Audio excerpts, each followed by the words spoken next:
Here's another one coming from Kind TV. Yes, Kind TV, as usual. Kind TV will always give you the best. It's a lovely World Cup going on. This round of 32 is something else. But I want to ask, have you noticed something peculiar about this World Cup? That all the matches almost tend to like enter extra time and penalty. Even Brazil, Japan and Brazil, that match almost entered this thing before in the almost 90 something minutes. I think the 90 minutes has been exhausted. I think 95 minutes plus was where Gabriel Martinelli scored that winning goal. The same thing applies to South Africa and what is it called? Canada, where Canada scored, I think, around 86 or 87 minutes. If you watch the matches always get to the end before the winning goal come. You understand? And I've noticed that happened in okay, now move to Germany and Paraguay.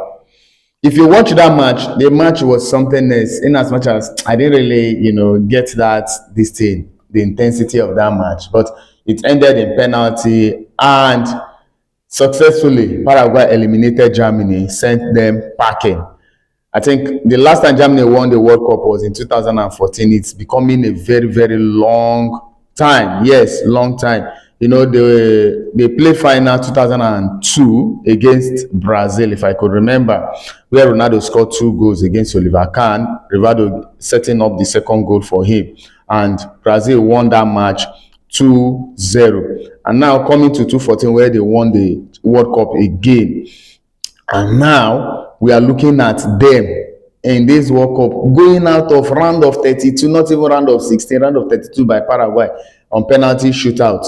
That match was, I don't know how to even name that kind of match. The match is just hublu hublu. Yes, let me use that language, hublu hublu. I'm telling you. Now, I'll move to the main match that brought me to this place. You see that match between Netherlands and Morocco is something else. That match has a whole lot of talking points.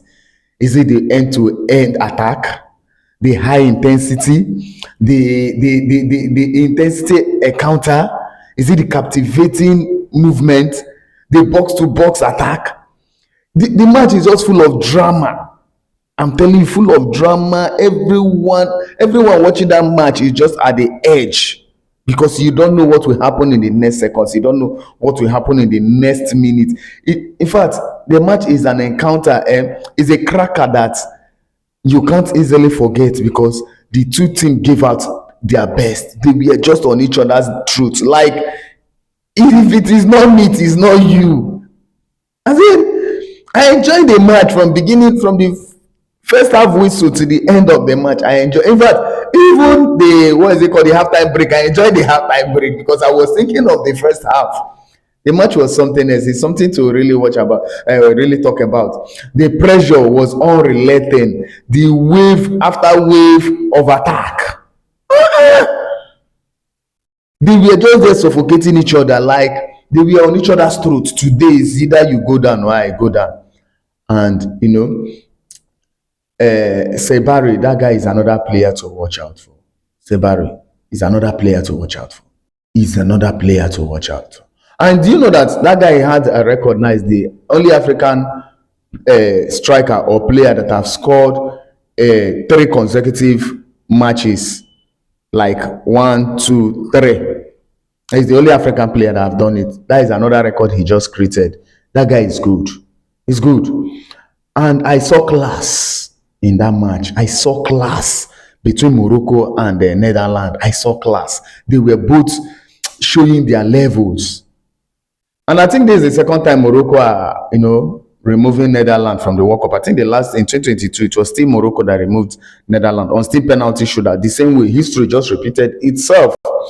That's why sometimes when you watch football, I think you should understand this thing about history. They always repeat themselves. But people who started watching ball yesterday will not understand this thing. They will not understand. Just like I told some persons when PSG was about playing final against Inter Milan, I said this final belongs to PSG. People were like, with the way Inter Milan played against Barcelona, this and that, they will run go riot, this and that. I said it's a lie. Allianz Arena always crown a new champion. It takes those that have watched match to tell you this. Allianz Arena always crown a new champion. That's why I consign the Champions League. Chelsea won their fourth Champions League in 2012, not anywhere but in Allianz Arena, playing against the team that owns the stadium. If you watch that match, there is no way Chelsea could have stand Bayern Munich. Bayern Munich outplayed Chelsea, outclassed Chelsea. But because of what is obtainable in that stadium crowns a new champion. Once you're a new champion, you've not carried Champions League before, and you are playing in that stadium as final, forget it, you are going forward. And that was what happened.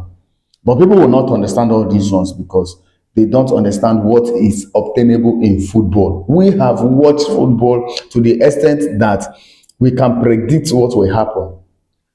History just repeated itself. The same thing that happened in 2022 is the same thing that just happened.